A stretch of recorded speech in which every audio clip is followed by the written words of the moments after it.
Bienvenue dans le Mycélium.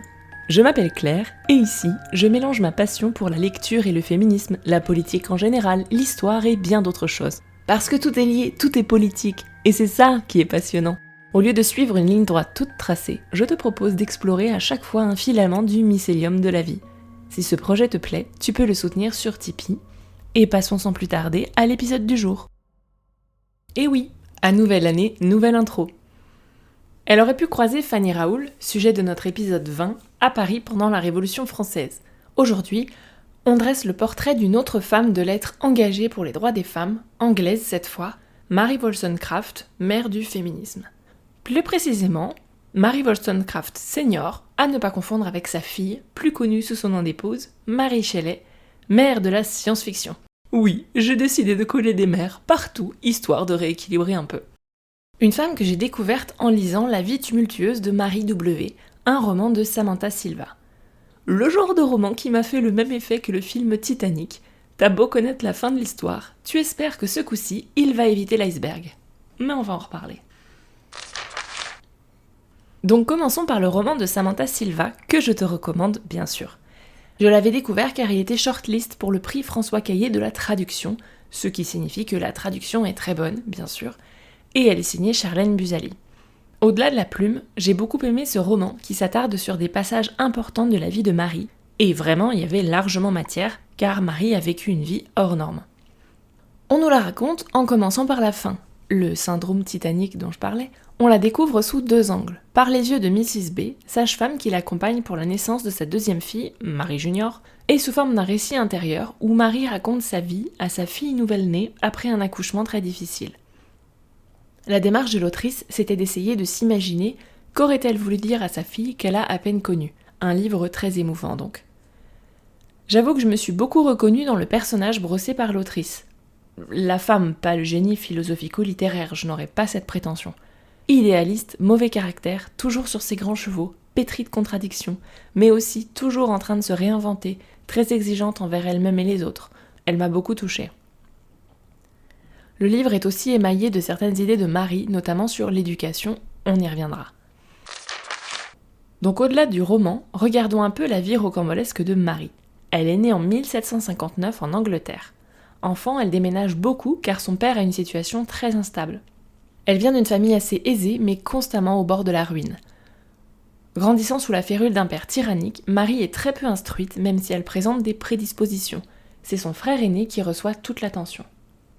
Faute d'instruction formelle, elle deviendra autodidacte, vu qu'elle n'apprend rien de très utile à l'école, à part à devenir une jeune fille bien élevée. Jeune, elle essaye de protéger sa mère de ce père violent, une démarche qu'elle reproduira ensuite pour sa sœur, également victime d'un mari violent. Ce qui peut nous amener à présenter une première idée. Le mariage, Marie, elle n'était pas fan. À 16 ans, elle rencontre Fanny Blood, qui devient sa meilleure amie. Et peut-être plus si affinité ? Et elle nommera sa première fille d'après elle, plus tard. Avec Fanny, elle essaie de vivre un idéal, elle devient enseignante, ouvre une école pour essayer d'appliquer les principes d'éducation des filles de Marie. Mais c'est très difficile, car à l'époque il n'y a pas d'éducation nationale au sens où on la connaît aujourd'hui. Tu devais rentabiliser ton école, avoir suffisamment d'élèves payantes, etc. L'éducation, deuxième grand principe de Marie. Plus tard, Fanny, qui souffre de la tuberculose, se marie et part à Lisbonne. Marie délaisse son école et la rejoint alors qu'elle est mourante. L'école ne résiste pas à son départ. En 1786, elle est gouvernante pendant 1 an en Irlande pour Lady Kingsborough, dont elle éduque les filles selon ses principes.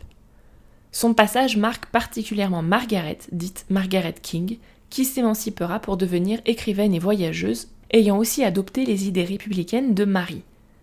Le républicanisme, troisième grande idée de Marie. Plus tard, Margaret connaîtra même Mary Wollstonecraft Jr., Mary Shelley quoi. Pendant sa période irlandaise, Marie écrit son premier roman, partiellement autobiographique, Mary a Fiction. En 1787, elle décide de vivre de sa plume, et Joseph Johnson, son éditeur, l'accompagne dans cette démarche. Il lui confie des travaux de traduction. La méthode de traduction décrite dans le roman risque de faire tourner de l'œil à certaines de mes collègues, et des critiques de livres, pendant qu'elle continue de travailler sur ses propres livres. Elle participe aussi régulièrement au célèbre dîner de son éditeur, où elle a l'occasion de fréquenter de grands esprits de son temps, oui, surtout des hommes, comme Erasmus Darwin, le grand-père de. Cet épisode est une forêt généalogique à lui tout seul. En 1792, elle part à Paris pour vivre la Révolution, rencontre Gilbert Imlay, un États-Unien, le mec idéal, qui finalement est un lâche comme les autres, qui aurait pu prévoir? Elle aura avec lui sa première fille hors mariage, Fanny. Elle fait le projet d'émigrer avec lui aux États-Unis, mais il l'amène littéralement en bateau. En 1796, elle se rapproche de William Godwin, également auteur, connu lors des dîners de Johnson. Elle tombe enceinte, ils se marient, mais elle décède en 1797 de la fièvre puerpérale après avoir donné naissance à Marie. Elle avait 38 ans. C'est ça le syndrome Titanic dont je parlais au début. La fièvre puerpérale, donc post-accouchement, on en avait parlé dans l'épisode 11 sur Ignaz Semmelweis, médecin hongrois qui a identifié que cette fièvre était due au fait que les médecins accouchaient les femmes avec les mains sales, avec un taux de mortalité abominable. Donc dès que le médecin a approché l'iceberg, je veux dire le corps de Marie, j'ai su que ça augurait mal, même si on espère jusqu'au bout qu'elle s'en sorte. Malheureusement, Semmelweis n'était même pas encore né à l'époque, donc c'était plié, le Titanic coule à la fin. Bien accueillie de son vivant, c'est plus tard quand son mari publie ses souvenirs posthumes, et malgré sa volonté de dresser un portrait affectueux de sa femme, que certaines découvrent sa vie dissolue et qu'elle tombe en disgrâce. Et puis bon, c'est plus facile de s'en prendre à une plume acérée quand elle ne peut plus se défendre. C'est davantage elle-même et sa vie que ces textes qui ont servi d'inspiration, c'est en cela qu'elle a ouvert la voie. Et donc ces idées, parlons-en. Mais d'abord, comme pour Fanny Raoul, on va avoir quelques bémols, car certaines idées vieillissent mieux que d'autres. C'est pour ça que j'aime bien aller relire les écrits un peu anciens comme ça, parce que ça évite de trop glorifier des individus sans plus aucun recul sur l'évolution de la pensée. Trouver le juste milieu entre rendre fémage et mettre sur un piédestal des gens qu'après on n'ose plus critiquer. Rappeler ces pensées obsolètes permet aussi, l'air de rien, de recontextualiser, de constater l'ampleur de ce que ces femmes avaient à détricoter à l'époque. Donc pour les bémols, elle valide l'infériorité naturelle des femmes au regard de la force physique, sans trop de recul là-dessus. Elle a un peu un côté « pick me, not like other girls » qui tape un peu sur le système. Il y a beaucoup d'appels à Dieu pour étayer son argumentation. Quand elle parle des femmes, en fait elle parle surtout de la classe moyenne à aisée, les pauvres pas trop. Mais comme on dit, le temps fait de nous tous des idiots, on ne peut pas avoir tout compris du premier coup. Autre rappel, la qualifier de féministe serait anachronique, vu que le terme ne prend le sens qu'on lui connaît aujourd'hui qu'en 1882, après un joli retournement du stigmate signé Aubertine Auclair. Au temps de Marie, qui est aussi celui d'Olympe de Gouges, Fanny Raoul ou Théroigne de Méricourt, on est dans les prémices de ce qu'on appelle aujourd'hui le proto-féminisme. Les appellations pré-ceci, proto-cela, on rappelle, sont toujours données a posteriori. Les gens qui vivent ces périodes ne le font pas en se disant « Ah là là, je vis les prémices d'un truc énorme ». Non, elles vivent leur truc, c'est tout. Par contre, il y a plein de déclics qui se font à l'époque, des nouveaux chemins qui se dessinent et qui augurent de la suite. Marie est parfois appelée mère du féminisme, mais comme on l'a vu, c'est plutôt en raison de sa vie, qui est un exemple de transgression, que pour ses textes. Donc pour mieux découvrir Marie, j'ai lu 2 de ses livres, qui étaient disponibles gratuitement en anglais sur le projet Gutenberg, si ça t'intéresse. D'abord Mary a Fiction, donc son premier roman publié en 1788, écrit quand elle était gouvernante en Irlande. Une œuvre répudiée plus tard par son autrice qui n'était pas super fière de ses débuts. Si tu as le syndrome d'imposture, prends des notes, ça l'a pas empêché de publier quand même. Dès la préface, elle indique sa volonté d'écrire une héroïne différente des clichés habituels du roman. Ouais, ce discours a pas pris une ride. Elle a notamment dans le viseur la Sophie de Rousseau. Il faut s'habituer, Marie adore clasher Rousseau. Elle souligne le problème qui se pose quand on recopie toujours les mêmes modèles, ici de personnages féminins, que ça devient mécanique sans fond derrière. Marie critique le fait que l'héroïne romantique typique est faite pour les hommes.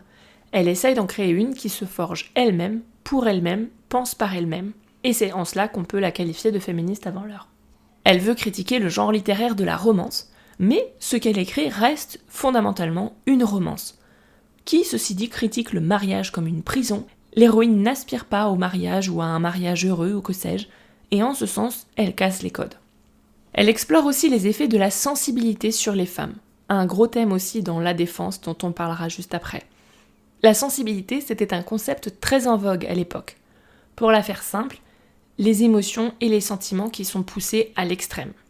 Marie parle de l'importance de les pondérer par la raison Et ça a un peu une vibe de Jane Austen qui vient juste après elle, avec son fameux Raison et Sentiment, dont le titre en anglais est Sense and Sensibility, donc on retrouve bien cette idée de sensibilité en anglais. Elle explore aussi les thèmes de l'amour et de l'amitié, notamment l'amitié très profonde entre Marie et Anne, qui est clairement un avatar de Fanny. Pour mon avis, qui vaut ce qu'il vaut, je l'ai trouvé beaucoup plus agréable à lire que La Défense, il est très enjoué avec pas mal d'adresses au lecteur. Et donc, le deuxième livre, La Défense des droits de la femme. Pour l'anecdote, ce livre avait été traduit en allemand par Bertha Pappenheim, dont on parlait dans l'épisode 14. Je trouve ça trop chouette, on est dans le MCU, le Mycelium Cinematic Universe. Un livre écrit en 1792 pendant sa période parisienne, avec une dédicace à Talleyrand. J'avoue que sur le coup, ça m'a surprise. Mais en fait, en 1791, il a fait un rapport sur l'instruction publique et affirmé que les femmes ne devaient recevoir qu'une éducation à caractère domestique. Et ça, Marie, elle était pas trop d'accord, et elle s'est pas gênée pour le lire. Là encore, on a un livre écrit rapidement, dans le feu de l'action. Elle-même disait qu'avec plus de temps, elle aurait sans doute fait différemment. D'ailleurs, elle planchait là-dessus, mais n'a pas pu achever son projet, foutu Titanic. J'avoue qu'à la lecture, des fois je me demandais dans quelle mesure elle pense ce qu'elle écrit et dans quelle mesure elle fait semblant pour ne pas trop brusquer son audience. Par exemple, quand elle dit qu'elle valorise le mariage, alors qu'en même temps ou juste après, elle a elle-même une fille hors mariage. Les idées principales sont contenues dès les premiers chapitres et ensuite elle y revient plus en détail à chaque fois, elle repasse. Elle cite et critique plusieurs penseurs, dont Rousseau encore, Rousseau toujours. Je trouve le livre caractérisé par une tension permanente entre l'envie de réaffirmer que les femmes sont naturellement inférieures du fait de leur faible force physique et des idées fortes du type « les filles sont faites femmes dès le plus jeune âge par leur éducation » ou leur absence d'éducation en l'occurrence. Il y a un peu une vibe de Beauvoir avant la lettre. On s'attend presque à lire « on ne naît pas femme, on le devient », même si là aussi on est d'accord, c'est anachronique. Paradoxalement, elle passe beaucoup de temps à parler des hommes. Mais ça fait sens finalement. L'émancipation des femmes passe aussi par des changements de mentalité et de comportement des hommes, pour mettre fin au double standard.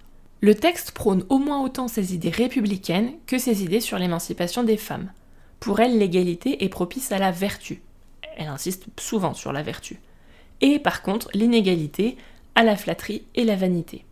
La subordination est délétère parce que on fait les choses machinalement, on ne sait pas pourquoi on fait ce qu'on fait. Elle donne souvent l'exemple de l'armée. On est voué à être servile si on est dominé et frivole et oisif si on est dominant. Ce que Marie critique, c'est que les femmes, donc là on parle bien des classes moyennes et aisées, on le rappelle, sont vouées à être frivoles, superficielles, volages et cervelées, faute d'instruction. Plaire est leur seul but. Faute d'avoir développé leur raison, elles tombent en permanence dans une sensibilité excessive, elles sont indolentes et passives. Faute de savoir, elles n'ont comme arme que la manipulation. Le remède ? L'éducation, la grande cause de Marie, on y vient. Donc dans cette dernière partie, je voudrais m'arrêter plus longuement sur la question de l'éducation des filles, en commençant par les idées de Marie.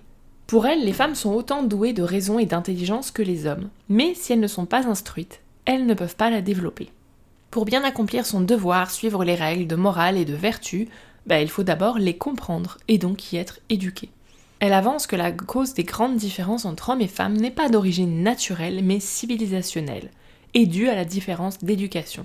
Les hommes qui pensent l'éducation des femmes veulent en faire des maîtresses décoratives plutôt que des épouses avisées, et donc les femmes sont frivoles et écervelées, de perpétuels enfants.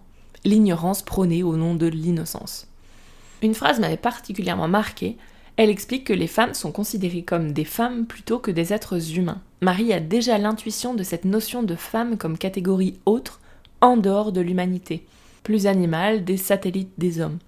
L'humain est la femelle de l'humain, comme on dira plus tard. Le problème de l'éducation des filles à son époque, c'est qu'elle est beaucoup trop désordonnée, aléatoire, il n'y a rien de méthodique ou de discipliné.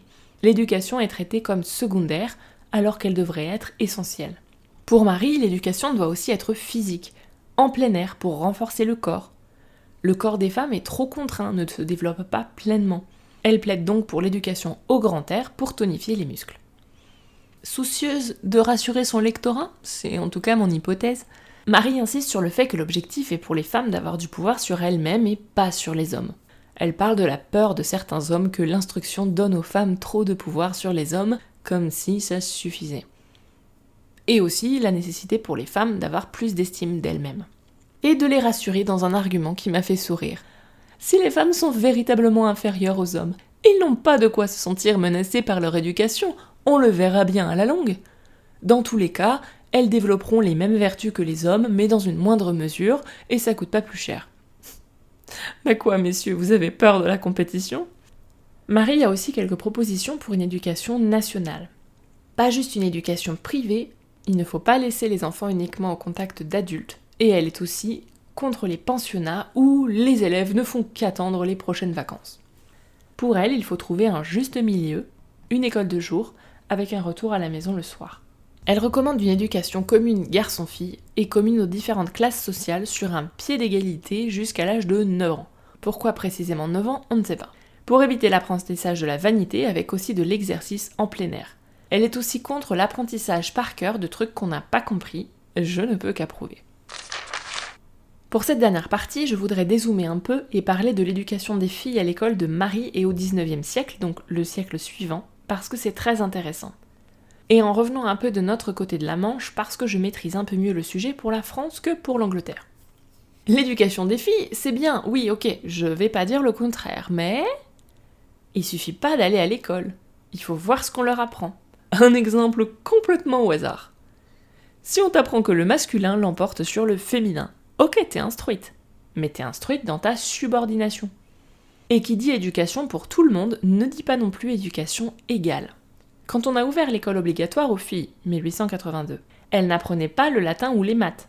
Et ne parlons pas de la qualité aléatoire des écoles selon où tu habites, ce qui est toujours le cas aujourd'hui. Il faut aussi se demander pourquoi on étudie. Pour soi ? Pour apprendre un métier ? C'est très moderne comme idée. Fin 19e, donc, en France, l'école s'ouvre aux filles, mais avec un enseignement différencié. Pas de latin ou de maths, on l'a vu. Mais de l'économie domestique, ça par contre, oui. La non-mixité généralisée à l'école, et donc la non-mixité des enseignements, ça date de 1975.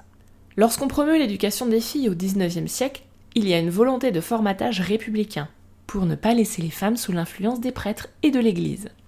Pour citer le fameux Jules Ferry, « Il faut que la femme appartienne à la science ou qu'elle appartienne à l'Église. » Mais appartenir à elle-même, faut pas déconner quand même. On voit bien que les femmes ne sont alors pas éduquées dans un but altruiste, parce que c'est pour leur bien ou je sais pas quoi, mais dans un but de récupération politique. On éduque les futures mères plutôt que les femmes, parce que ce sont elles qui auront à charge l'éducation des enfants. Donc, des garçons, parce que c'est surtout ça qui les intéresse. Et tous les contenus enseignés ont aussi pour but d'enseigner les rôles de genre. En même temps que tu apprends la lecture et les conjugaisons, tu apprends à être féminine comme il faut, et tout pareil à l'envers pour les garçons. Je mettrai le lien d'un article en description qui traite du sujet de façon beaucoup plus globale si ça t'intéresse. Par contre, qui dit école dit institutrice. Et là, on retombe à plein sur le féminisme. Parce qu'on a eu beaucoup de féministes institutrices, comme Jeanne Derouin, Pauline Kergomar, Louise Michel, Pauline Roland, Hélène Brion, pour ne citer qu'elles, qui étaient bien conscientes des enjeux de leur métier. Je vais te citer un passage de Rage Against the Machisme, un excellent livre sur la période qui résume bien le problème, et donc là on parle de la France. Je cite donc Mathilde Larère. « Les institutrices ont de fait joué un rôle décisif dans la diffusion du féminisme. Nombreuses ouvrent des écoles pour les filles ou des cours du soir pour les femmes qui n'ont pas encore accès à l'enseignement public. Toutes ont conscience que l'émancipation passe par l'instruction, ce qui est vrai de façon générale. Toutes dénoncent l'inégalité femmes-hommes en matière d'instruction. Les institutrices portent aussi le combat des discriminations professionnelles, emportant les premières victoires en matière de droits des femmes au travail. Congé maternité indemnisé, retraite, égalité des salaires. Autant de victoires d'abord corporatistes, mais qui ont posé les bases pour toutes les autres femmes. » Fin de citation. Donc l'éducation des filles, c'est bien le nerf de la guerre, à condition de voir ce qu'on leur enseigne et comment. Alors pour conclure, Marie était-elle féministe avant l'heure ? Peut-être ben que oui, peut-être ben que non, mais en fait, on s'en fout. Je m'explique. Elle a ouvert la voie à d'autres, et c'est ça qui est important. Il faut pas oublier qu'on parle toujours dans un contexte. Il faut voir le discours comme un continuum, pas des phrases isolées chacune dans son coin. On parle toujours après d'autres, comme d'autres parleront après nous. Et c'est toujours plus facile de faire mieux quand on passe après quelqu'un que d'avoir bon du premier coup. Alors, merci Marie. M'ont inspiré pour cet épisode La vie tumultueuse de Marie W. de Samantha Silva, Défense des droits de la femme et Mary a Fiction de Mary Wollstonecraft, Le français est à nous, petit manuel d'émancipation linguistique de Laëlia Véron et Maria Candéa, et Rage Against the Machisme de Mathilde Larère. Voilà pour le filament du jour. Si tu as des questions, des suggestions ou envie de papoter, on peut discuter sur Instagram ou par email. Tu peux soutenir le podcast sur Tipeee, ce qui m'aidera à couvrir mes coûts, oui, acheter des livres, mais aussi des croquettes pour mes 5 chats. Et sinon, tu peux lui mettre 5 étoiles pour aider d'autres à le découvrir. Merci beaucoup!